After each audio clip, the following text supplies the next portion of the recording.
This is Letting the Rat Out of the Bag. Memories from Ratbag and Krome Adelaide. I'd like to introduce our panel today. Next to me, I've got Danni Silk, who worked at Krome Studios as a gameplay programmer, working on UI, data management systems, is now a senior programmer at Tantalus South. Next, we've got Dr. Mike Cooper, who was lead programmer at Ratbag and Krome Adelaide, now works as technical director at Tantalus South. And then we've got Mark Bracken, who was VP of Marketing and Business Development and an executive producer as well, and is now the COO of Big Ant Studios and the Adelaide studio head. And then we have... we didn't actually meet. Tony. No. Hello. We have got there Tony Albrecht, who was the engine lead at Ratbag, building the game engines for the Xbox and the PlayStation 2 era games. Now works at Riot Games, working on League of Legends and Teamfight Tactics. And at the very end, we've got Kim Forrest, who worked at Krome as a game designer and is now the head of studio at Tantalus South. So we were just in a previous panel, and Kim, you were in that one as well. And I'm really curious about your start in the games industry, because we're talking about studios that were around at the end of the 90s and into the early 2000s. And how did you make your first start into the games industry? Danni, do you want to kick us off? Yeah, I actually moved here from New Zealand almost 20 years ago. It'll be 20 years in August. I went to school with Phil Mays of Mighty Kingdom, and he got contact with Mike.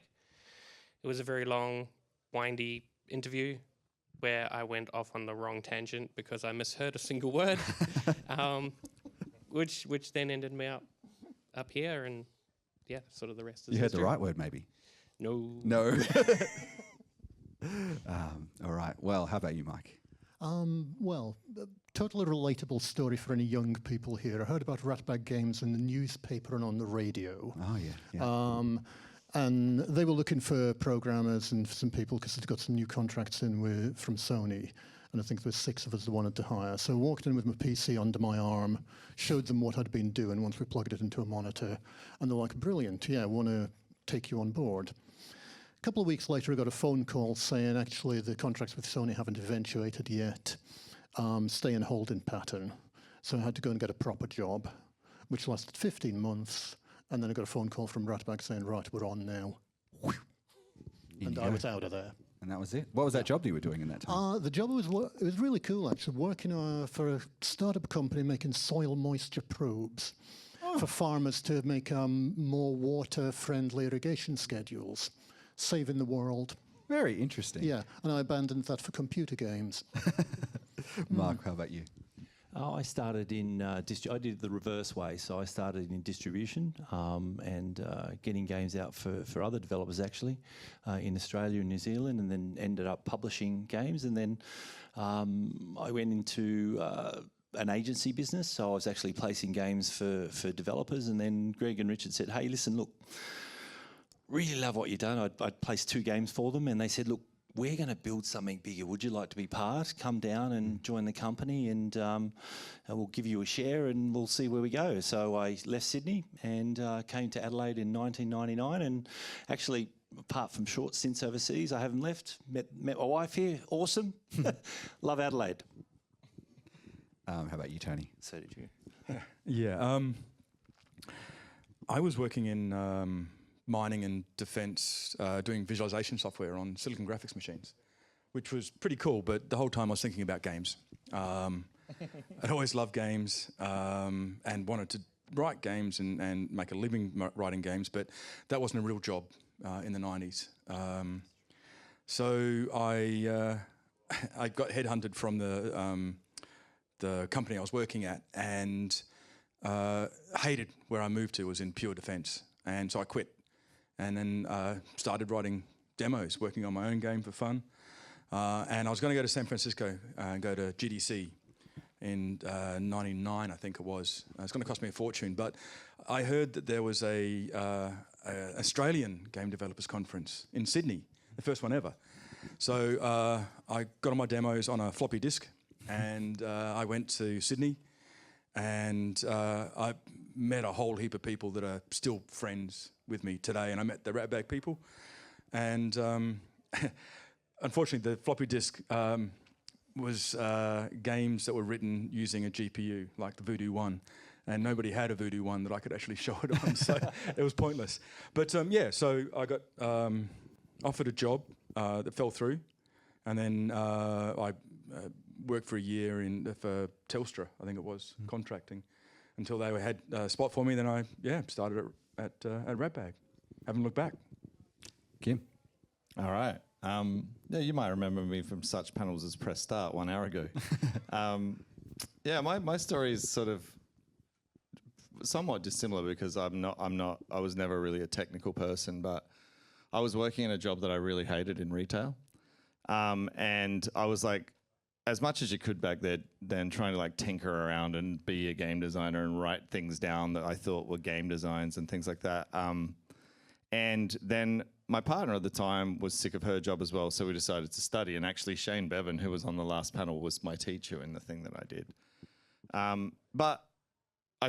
We talked about networking last panel, but basically I was trying to break in. I knew Ratbag existed. And one of my friends was working there and said, you should meet this guy. So I did go and have a beer with a guy called Dave Hewitt, who I think was head of Monolith for a while, doing something else now. Maybe back at Santa Monica now, I don't know. No, he's at Wizards of the Coast. He's at Wizards? Okay. Yeah. And he was like, come in and do some QA. So I went in and did some QA while I was studying. And then he was the lead designer at the time, and we were making racing games at that time. And I was like super annoying and would just go into his office and be like, we should do this, we should change that. Like sort of maybe stepping outside of the boundaries of my QA job a little bit. But he sort of liked what I was doing. And so that's how I got in. And then he decided to leave and go to Tantalus, funnily enough, in Melbourne, which is where I work now. And because, Australia's a pretty small industry. And they were like, who could be the lead designer on this? And Dave was like, and pointed at me. And then I sort of stepped into the design role from there, and then here I am. Here you are. 2 panels in one day. Can I just clarify something first? When I actually decided to get a job in games, all my friends and family said, you're crazy. It's not a real job. Why would you do that? Compared to nowadays where it's like it's a sure bet, totally. Yeah. Great idea, you'd be rich. Yeah. I had that going through school as well. Yeah. Like you go see your guidance counselor or whatever, and they're like, what do you want to do for a job? I want to make games. No, you have to do a real job. No, I'm going to go make games. Screw you. All right, can you paint us a bit of a picture, I guess, of what the scene was like in Adelaide at the time? You said, I know, Mike, you said you read about it in the paper. I've read some clippings from the time as well. But talk about the games that, kind of put Ratbag on the map. Powerslide was a game that I think a lot of people were really amazed with at the time. We were at that sort of like, sort of turning point in terms of the way that, 3D graphics and kind of came about. So paint us a picture. Powerslide, I believe, was one of the first games in the world to use 3D accelerator cards. Yeah, no contradictions there. Go with it. And to the point where I believe Powerslide didn't do so well because one of the people at the publisher's company said, I need a special piece of hardware to play this game. Pfft, that's never going to catch on. So that's where we were. Doom had come out in '93, I think. Quake was sort of '96 or whatever, which was maybe a bit later. Getting my '90s confused here. But yeah, the idea of having a 3D texture mapped game like that was quite new still. And the Richard Harrison had done the Difference engine, and the engine team around him had built something that was kind of world leading there in Adelaide. Yeah. And it was started on the Silicon graphic systems. That's how they actually did it. Before these Voodoo cards from 3DFX came along, there wasn't such a thing. And I remember them whinging that they had cost 50 grand each, and that they were the size of a small truck, and they had to have them out the back. And that's how they started their concept, and then went through. And then it was actually a bit of a breakthrough that 3DFX actually took off at that time. And you're right, there was a barrier to entry, but that was one of the big things that GT Interactive, who picked up the title, they wanted that because of its graphical and obviously the gameplay side of it. But you've also got to remember at this point, things are shipped on a disc, and there's no such thing as doing a patch. So that was the biggest nightmare. Like it's on the disc and it doesn't work. then they're going to replicate 100,000 of these things, and if they're broken, then it's your problem. So the testing period was a little more strenuous than that we'd find today, because you can always go, we'll just put it in the next patch, but that wasn't available to us. Can't do a day one. That's right. The day one was the was the box. was the box on the shelf. And yeah, I'm probably skipping over a little bit of history here that someone else might be able to fill in. But then, we had this sort of groundbreaking racing physics engine that was really cool, and then that sort of set the DNA for the studio at that time, I think. And then we went into racing sim essentially from there, and Leadfoot Stadium Racing, which was like truck jumping, which was pretty cool fun.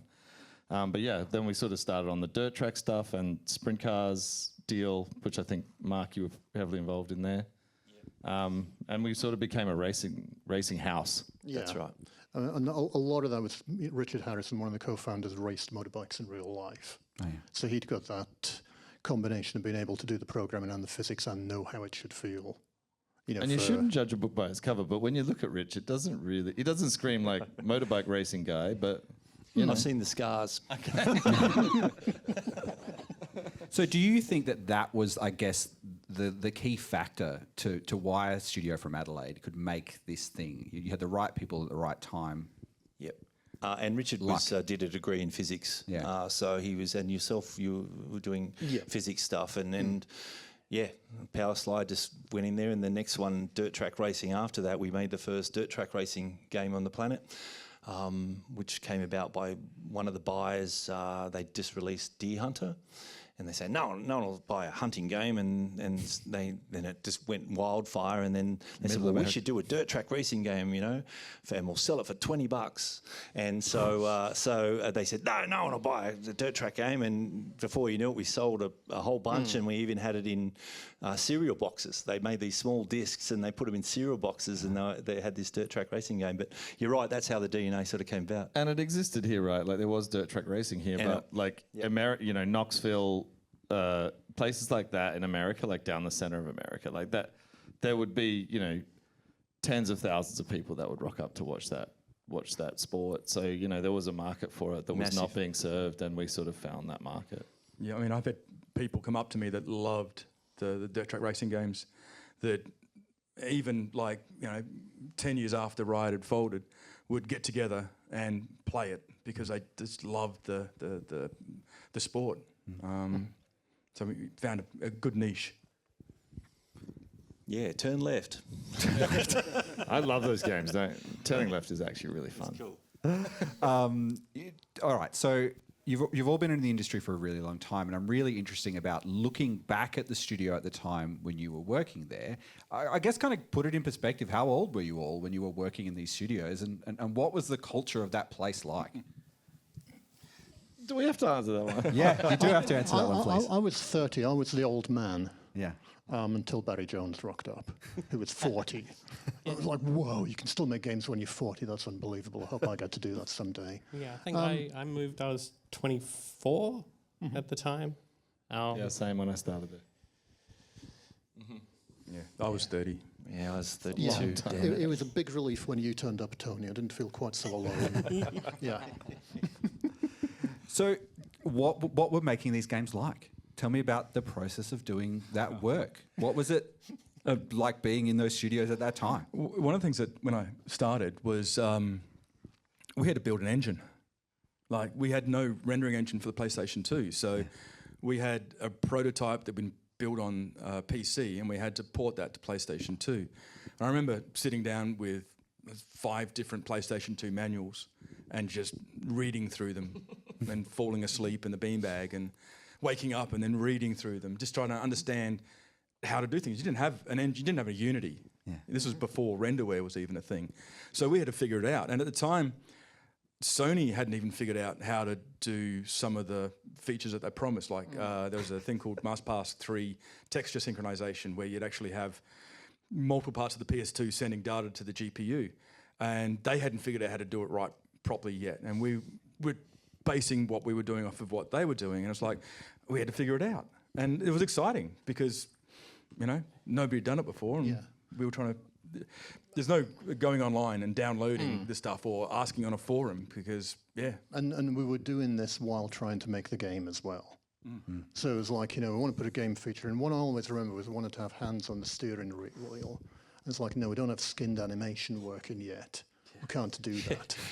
And that sort of continued into Krome as well. I remember when the Xbox 360 came out, they were building the engine at the same time as they were making the first game. So modern game dev with Unity and Unreal seems really, really kind of awesome in comparison. Yeah. I was gonna say, I think with Krome though, we were lucky for the Adelaide studio because we didn't have to do too much engine stuff. It didn't make it any easier though. I remember spending ages looking at the PSP documentation that was all written in Japanese with some sample code that was all written in Japanese. We started, I think, doing the first PSP title at Krome, Star Wars: The Force Unleashed. And Manu was still writing the engine, or had just finished writing the PSP engine at that point. So concepts like tested or documented were kind of far away. At that point. Look, and I laugh at some of this because Tony's talking about the PS2, and I'm like, well, they're paying us monthly. I actually haven't signed a contract, but they've been paying us every month. What can we show them? And they're going, and so I've got a triangle. and then someone come out with the idea. Okay, what we'll do is we'll do this this sequence, and we'll do this movie, and then we'll put the movie and we'll run the movie real time inside the thing, but that's all we can do. And I said, so you can't interact with it, nothing. No. And I'm like, oh. So I'm on a plane, I'm sitting with Greg, and he's like looking at me going, we're screwed. I'm thinking, no, we're not. We're just got to tell them, look, this is what we can do, this is what it is. And I was actually surprised. It was the reverse of what we thought. We got there, and they're going, you got this running? And it looked that good, and you got animation systems running on this? How did you do it? And all of a sudden they wanted to know from us, or from these guys, what they'd done. It was just, it was quite incredible. It was... very. That seems wild to me. Yeah, it was absolutely wild, and they were paying us every month on the dot, best payers ever, Sony, and we hadn't even signed the contract, and we did it 8 months later. Yeah, incredible. The crazy thing, thinking back, and this only really came to light for me recently in a discussion with Dr. Mike, where these days we talk about seniors, leads, like technical directors that we have in Australia, and back then, because I was sort of the kid, I would be like, there's old guys here. They know what they're doing. They were 30. But still, they were the seniors and the leads, but they were the juniors because no one had ever... We had a studio full of people that had never done any of this before, and it was like this weird anomaly of just juniors trying to figure out how to do this thing. At the second AGDC with Game GCAP, we met this guy, Robin Maddock, who me and Tony persuaded to come and join us in Adelaide. And we're like, oh my God, he's made a game before. Whoa! We're sorted now. And he brought his friend Carl along, who'd also made a game before. They'd work on Fallout Tactics. And there's this sort of, whoa, we've got someone who knows what they're doing now, kind of. Both Robin and Carl are at Riot. That surprises me not at all. Yes. Yeah, but I think that's sort of part of the story there. Sorry, Mike. The part of the story there is like, I look back on those days really fondly, even though there was probably some unhealthy work practices. But we had like a really hungry bunch of people who wanted to make cool things together, and it did have that sort of like really raw, like we're starting a band sort of vibe to it, where we just sort of like all mucked in together and got stuff done. It was a pretty cool vibe. Yeah, because it was the only games studio in Adelaide. Full stop. I mean, there was R3 with a couple of people, I think, Andrew Stunnell and that. But so it was basically, if this doesn't work, we're screwed. We're going to have to get proper jobs. We've got to make this work. And it's surprising how motivation works, isn't it? Yeah, I know, yeah. The thing is, though, we didn't know what we couldn't do. That's true. So we just tried to do everything, and if it didn't work, we just adapted, Like the original sprint car racing is supposed to have 24 cars in it, but there was too much processing going on, too much rendering, too much physics, so we had to drop it down to 16. Because It's like, okay, well, that's what we'll do. And then there's no memory. Yeah, Jesus. I remember the sort of, trying to get a 256 texture to be a 512 for the dirt, because the dirt wasn't quite high res enough for Greg at one point. I remember that. Yeah. I remember I can't remember what happened last week sometimes, but like I have this vivid memory one day of walking. This is not to do with our games, but just walking. We had this sort of like fishbowl boardroom, like glass walls, and someone had the retail PS2 plugged in, and they were playing GTA 3, and it was the first time. It was the day GTA 3 came out, and I remember everyone just standing around going like, "This changes everything, man." And then to look back at that now, it's just like, oh, that's adorable.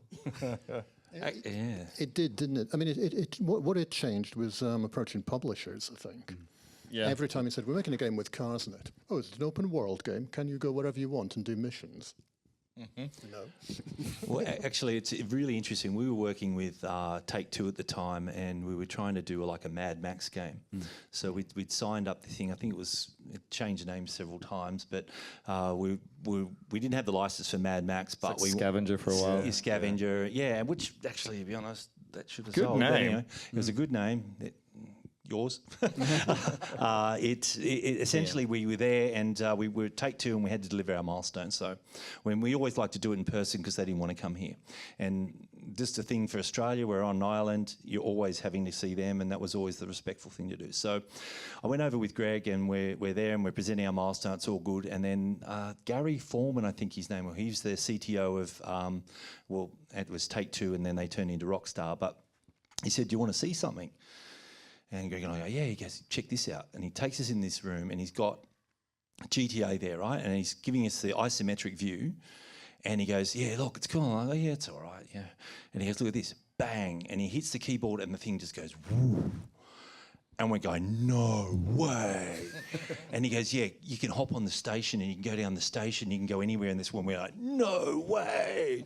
And we're like, we need to look at big world stuff. And that sort of changed it. And that's why they kept asking us to do this open world stuff. And then eventually we started moving into that tech, doing asynchronous stuff. And that was a nightmare, because once again, you're still shipping on a CD-ROM, and you don't lay the CD-ROM out properly in terms of the tracks.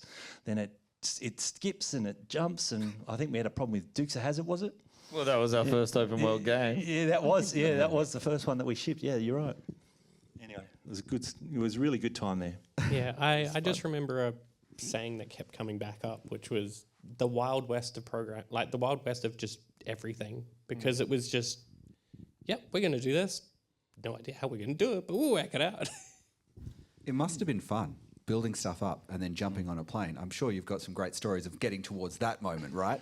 Look, we got to a point where we had our caffeine? core franchises that we had. Sprint cars and dirt track racing was starting to give us revenue, so we could afford to play. And we thought, okay, what we'll do is we'll start putting some cash aside so we can do experiments.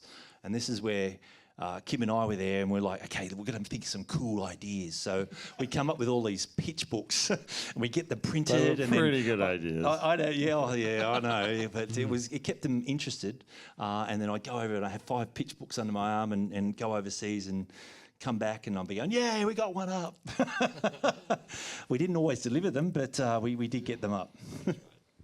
And so I guess, can you paint us a picture of what the rest of the Australian scene was like at this time as well? Because obviously you're kind of learning everything, but it's not like you can go to the big conferences and chat to people and all those bits and pieces. Like, who were your contemporaries in this zone at the time? Well, Krome was around, I think. Krome sort of set up a couple of years later, wasn't it? Yeah, and Atari Queensland. Melbourne House had been around for years. So Atari was well established in Melbourne. Yeah, I mean, we did all go en masse to AGDC number 2, I think it was, the one where we picked Robin up.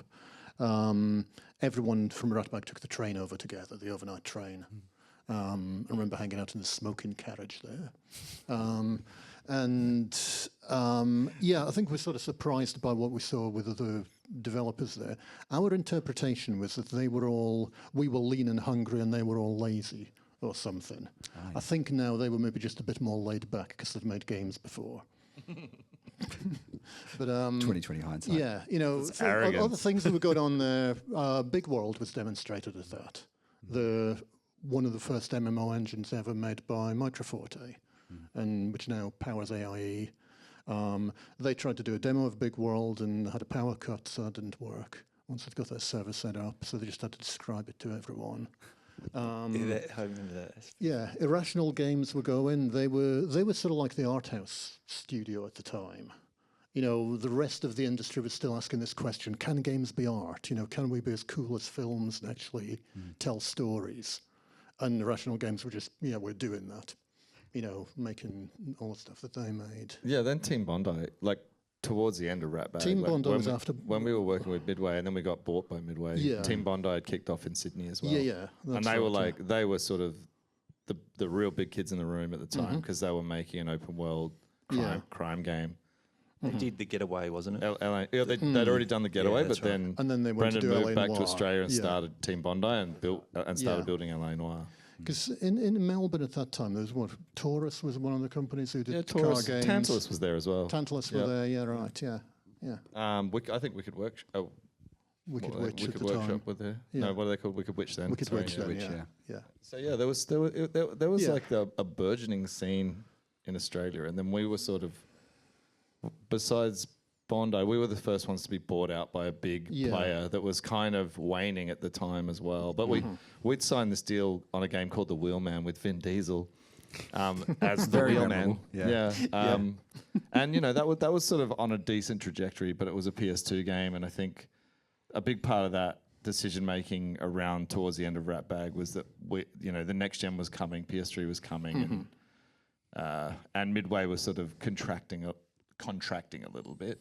Yeah. So that sort of there was sort of a perfect storm of confluence that sort of got us there.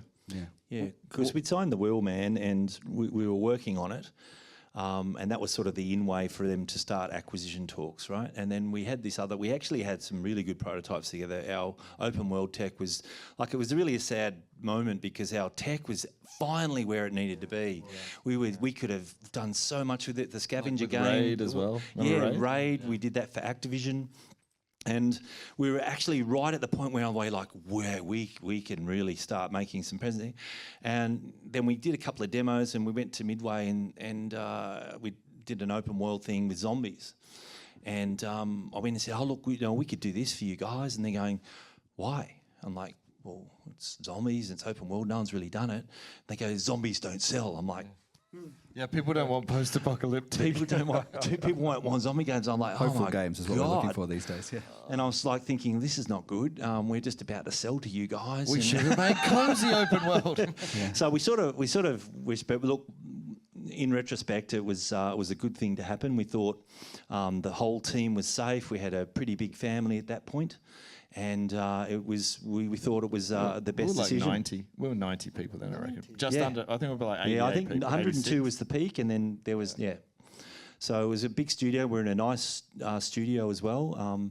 But who would have thought a 50-year-old company would go the opposite way? We never picked that one in a million years. Yeah, well, it's 2005. We're kind of talking around that era, and you were picked up, and it lasted about 4 months. Is that about right? Oh no, it's Or almost a year. A bit longer than that. Yeah, almost a year. Yeah. And we just sort of integrated with them, and things were starting to flow there. And actually, ironically, they were going to integrate all of Ratbag's tech throughout all of their teams. Right. It was that point where the engine was starting to get traction, and they're like, "Oh, you do great tools, you do this," and so that stuff was starting to go throughout all of their studios, of which I think they bought a half a dozen. At that time, and it was amazing tech. So it was a shame to sort of see that go by the wayside. Those blood, sweat, and tears. Did you get an inkling that things were kind of heading in that direction, or was it a sudden? Pretty late. It was there, but I think it was pretty late for the executive. What do you think, Mark? It was I had a worrying feeling when they're not approving new projects. And I'm like, well, we've just sort of finishing this one, and what's next? Because you've got to plan. At this time, dev cycles are 18 to 24 months. Nothing sooner than that. So dev times are a bit different now. We found that that was it. And then the CEO sold all his shares. That was the moment we knew once he walked off with his $50 million, and the share price went, poof, and we went, oh. Yeah. That's a problem. The CEO of Midway. Midway, be yes, clear, not yeah. not Not talking CEO about of Greg Midway. here. No. Yeah, no, Greg. Well, Greg didn't get all his shares, so he wouldn't have been too happy at all. And so it was looking like the end, but then Krome came along, as you were talking about, and Krome Adelaide was founded. And tell me about those early days of what that was like. Yeah, I wasn't at Krome. When the axe fell, it was straight away. We got everyone jobs within 2 days, wasn't it? Krome came down, and within 2 Krome? days we'd replaced everyone. That's how good the industry was at that time. It is amazing. So Krome flew down, and Team Bondo flew down and set up hotel rooms where they did this like en masse interviewing process, which was pretty cool. It was like, it was like a sort of. I was like, well, that's it for games when we got told that we were done. But yeah, they came down and set that up. Tony, you went to. Did you go to Queensland? Pandemic, yeah. Yeah, you went to Pandemic then. So I interviewed with Krome and Tim Bondi and thought, nah, stuff that. So I went to... Why'd you say that? Arrogance. Yeah, this is arrogance. This is recorded, isn't it? he's a programmer, so Tony's kind of a jerk. Yeah, I didn't get a good feeling, particularly for... I mean, Krome I was pretty keen on at the time. I liked their tech, I knew some of their engineers. When I spoke to Team Bondi, I didn't get a good feeling about that place. I didn't want to work there. And I think that was probably a good thing. Yeah. In retrospect. I think your spider sense was correct there, Tony. So I ended up at Pandemic in Queensland. So... And so did so did a bunch of Ratbag people did as well. Yeah. I mean, I got offered a job at Tim Bondi, and accepted it. And then we'd just sort of bought our house in Adelaide first time, and we looked at renting in Sydney, and it was like, oh my god, it's like double our mortgage for a box. So we did, which is touchy subject at the moment, I guess, for everyone, but. Yeah, we decided to not go to Sydney, but Krome sort of, while she threw us that lifeline down here, and I think people from Ratbag, this is speaking for me, but maybe people picked up on the same thing. People from Ratbag maybe felt like Krome was like more, Kindred. more like the same vibe, and that we could have the same sort of camaraderie and care for each other there. And I think for people that did work at Team Bondi, they could probably give more insight into what it felt like to work there. But it didn't feel like. I don't think it felt like what it did to work at Krome, from what I've heard. Yeah. You were nodding in very furious agreement there at the vibe of that time, and I'm just curious about like your thoughts of what that felt like at that moment. Or even just observing those other studios that came in. That's what I mean. Yeah, I was trapped in Adelaide. I've got a daughter here, and she was young at the time. So for me, Krome was the only option, and turned out to be a really good one. And yeah, I don't know. I heard stories about Team Bondi being a bit of a difficult place to work. I think that's what I was nodding about. Enough said. Enough said. What was it like in the early days of Krome Adelaide? Like, what did that studio feel like to be in? And you were kind of meeting new colleagues and working on new projects? We weren't meeting new colleagues straight away because there was 20 of us from Ratbag had been set up in this studio, basically as an experiment. Krome, I think, were the biggest indie game developers on the planet at the time. They were doing really well. So Walsh would just sort of reach into a roll of notes from a pocket and set up this studio, see what happens. And yeah, it felt like a second chance. It was nice as well. We were sort of working on Spyro the Dragon, I think, and then about a month later it said, we've got Star Wars The Force Unleashed. Do you want to work on that instead? We'll just forget about Spyro the Dragon. And I was like, yeah. It was really cool. Yeah, and we I mean, you said before, Mike, we got to dig into the PSP. Mm-hmm. We got to touch the Wii version and the PS2 version of that as well. Careful how you say that. Yeah, that could have come out wrong. But so we got, like, I think Walshy gave us a lot of good opportunities there, and he certainly gave me a lot of good opportunities in that stage, and I think the team as well. We just got really he kind of had this sort of like fatherly vibe about him, and he was like definitely trying to look after us as well. So He I think at the time he did a pretty good job of that too. And we got sort of integrated pretty well into the Brisbane team for the most part. Yep. There was good teamwork going on remote, but way back in the day, like what was that, 2007 or something, 2006? Yeah. And 2006. and then then Walshy sort of picked up Atari Melbourne House after all those years closed. And Walshy sort of picked up Atari Melbourne House as well and sort of kept that going. And then, there was this sort of like healthy rivalry in Brisbane between Pandemic and Krome. And Pandemic was sort of doing these bigger budget, like bigger IP sort of, even though Star Wars was a big one at the time, but I think there was this sort of like undertone of like, wow, they're doing something cool over there, but they won't tell us about it. Yeah. Yeah, we're writing Batman. Don't tell anyone. Soon to be released. Soon to be. It was never released. But whereas Krome had like a very smooth production line. If you wanted a game made that was going to be pretty good and be out in time for your movie, Krome could do that. That was their strength. Yeah, and I'm not sure exactly where I came in. I think it might have been just after. You were in the first year of Krome, I believe. Yeah, it would have been. I think just after the Force Unleashed you were got our taken. fourth programmer. Yeah, because I remember Phil getting me over here, not telling me anything. He's like, I can't tell you NDAs, blah blah blah blah, and then got over here, walked in the first time. This was the tiny office, the downstairs one where there were 4 programmers stuck in a corner with the world's biggest PS2 because that was the dev kit. And then it was in my first week adding a slider, and we decided to add it to the engine, and then I came to work the next day with a very angry email from the engine team going, why are you putting this in the engine? Don't do it. It was cool back then. Yeah. Like now dev kits don't look like the retail version, but back then the PS2 dev kit was just a giant, exactly like a PS2, but just massive. Yeah, it was like bigger than most people's PCs nowadays. It was very slimming to stand next to one of them. It felt about 3 foot tall. They'd also keep your room warm. Yeah, they were quite hot. Air conditioning bills up. Yeah, Because that's what you need in Australia is keeping stuff warm. yeah, exactly right. And so, how many games were shipped by Krome Adelaide at that time? Like, how many did you get out the door? And how many were you working on that didn't So make it to there were the 2 Star Wars ones. There was Force Unleashed and Clone Wars Republic Heroes. Yeah. There was the quiz some game that you contributions. worked on. Come again? Sorry. The quiz game you worked on. Oh yeah, we did Cena box office smash. We did Hellboy. There was a Hellboy that was contributed to by a little bit of Adelaide. Yep. Was it Happy Feet? We started Happy Feet. We Feet. started right. and Krome We started Brisbane Happy finished. Feet too.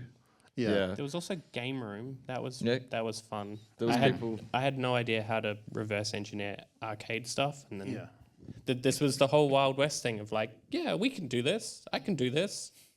Yeah. These are all just numbers. Yeah. It was like thinking back actually. It was kind of like a little bit of the prototype for how the Tantalus and Wicked Group works now, wasn't where it? it's Yeah. like Yep. we take the best specialization and put it on the right project, and I think Krome was trying to do that as well. Yeah, there's one point I had 2 people from Melbourne on my team, and I'd go and talk to them on the big television in the video conferencing room once a week.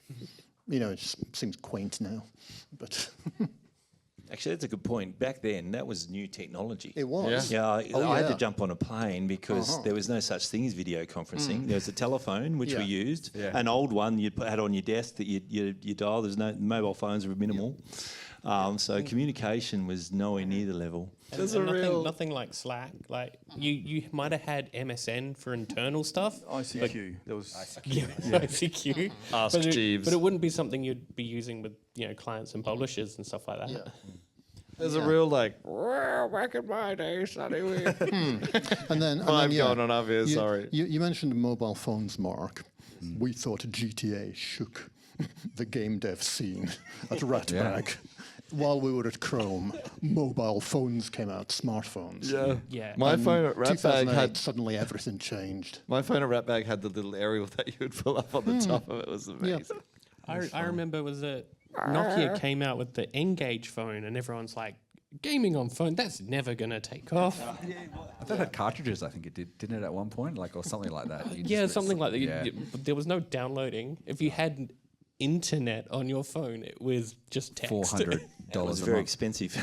Yeah. That's kind of a cool insight into that. I'll just add that to the Krome Brisbane thing. Like, and I think this is still like exists in the Australian scene today. But Krome Brisbane was Chenille and the Halfbrick guys were there, and Chenille had sort of started his business in the corner of Walshy's office, and Halfbrick was sort of born there while Krome was still doing its thing, and then that sort of spat Halfbrick out. So I think like that's sort of like this like circle of life thing that's happened to our industry, which is kind of an interesting way to think about it, where it's like there's all these sort of links that will continue on long after this old bunch of cronies is dead. That hopefully is still that like community network of sort of like collaboration, which is super cool. And I think it's probably a huge part of why we're all still here. Well, once it's in the blood, it never leaves, and, you and can't. that's it. Yeah, well, I'm interested in that because obviously you have been around working in this industry for a while, and we've seen these sort of patterns of things that have kind of come through and changed it. But I'm just wondering, have you got any advice for people who might be looking for the next pattern? I know we did do this slightly in the previous one, Kim, but I'm just curious, like, you know, these things kind of come in cycles. Well, they used to. It's a little different now, but it was always a technology cycle, and it's usually a release of a new console. That was the thing that sort of spawned it, and it also spawned a lot of money for the business. So essentially, 12 if you were really lucky, 14 months out, you'd get hardware and you would work on a launch title. But generally, even once the console had arrived, then that 1 to 2 year period would be the golden period where there's a lot of cash around. Publishers need to make titles, and they would spend money to get them made.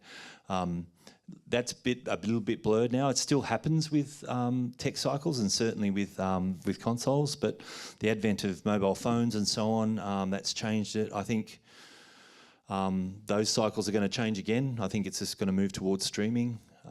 It'll be games as a service at some point. But we're sort of, I thought they were saying that the last console was going to be the last console, but now I hear that, well, obviously we've got new consoles There's coming. another one coming next year. So another one after another one. But but generally they're the catalyst for the spend. And that's usually when that money spawns, and then that'll spawn new studios and new ideas and so on. But I think we're sort of spoilt at the moment because it's the barrier to entry into selling your game is a lot less. You know, we couldn't even sell a game without a publisher, and you weren't allowed. Like there was 10 publishers, and you had to publish one of them, otherwise you can't do it. And so there was no option of doing that. And even on PC, it was tough. You still needed to publish it because you had to make discs, and inventory is expensive. So that's sort of changed. Though it's a lot easier to sort of get into the market, but I think just that it's a tech cycle that sort of pushes a lot of it. Yeah, interesting point there. The consoles being released, the new ones coming out, like you'd spend 5 years working on the PS2 engine, and then they bring out a PS3 and they say, like, everything you've learnt so far, throw it away. It's now done completely differently. All right? Things have changed now where the consoles are more friendly towards programmers. So it's easier to get your game running on a new console. But because it's easier, more people are doing it. So you've got far more games out there, which makes it harder to stand out in the crowd. I don't think we can easily pick what the next big thing is. Mobile phones took us all by surprise, and that just turned everything on its head. Games Except for $1.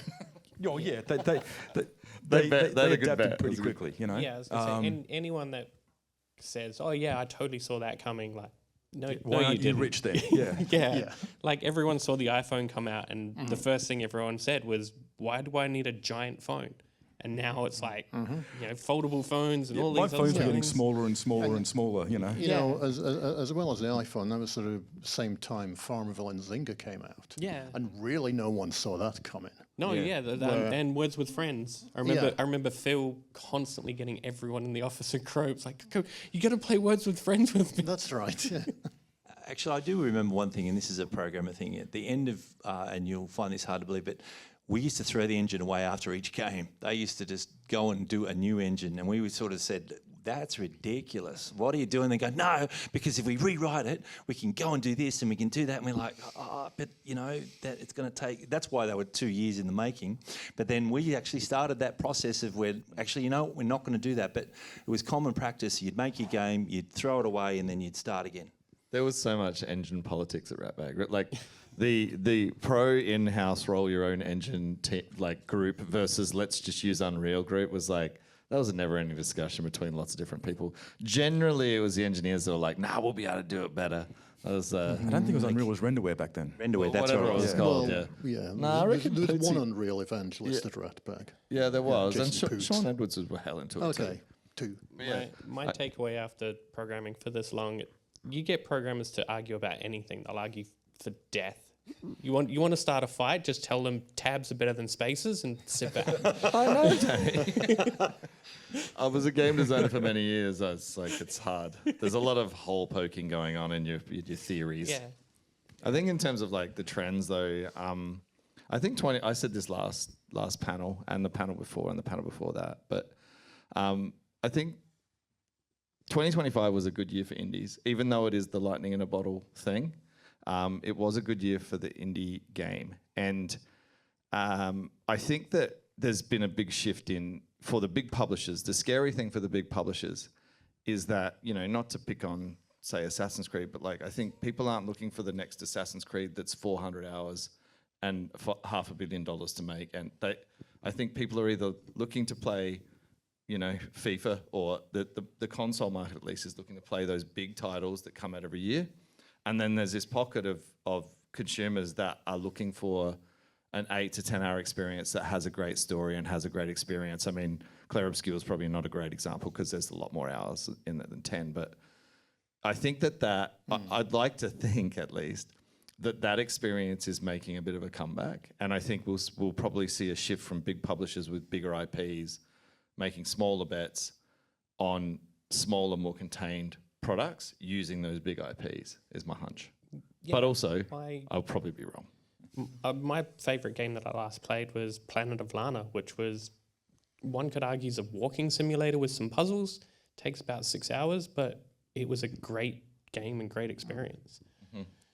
I think bite-sized experience is, where it's at. And I think between that and handheld gaming is just taking off again. Like the Switch proved that. Steam Deck's basically printing its own money for it all, and everyone else is starting to catch up with it all. Like I think that's where the trends are going to be, is those mobile plus gaming experiences where it's you've got a bigger specific device for it that's got those sort of small tailored experiences than the big epics that become a second job almost. But then there'll always be the League of Legends and the FIFAs and those big players. Do you think at the moment there's a real pressure on RAM and hardware and actually making new devices, those devices we're kind of talking about? Is that going to influence, or is it already influencing the design that's kind of happening at the moment? Thinking 12 months down the line. Maybe. I mean, influencing hardware, for sure. It is. RAM is insane. Yeah. Buy gold or RAM right now.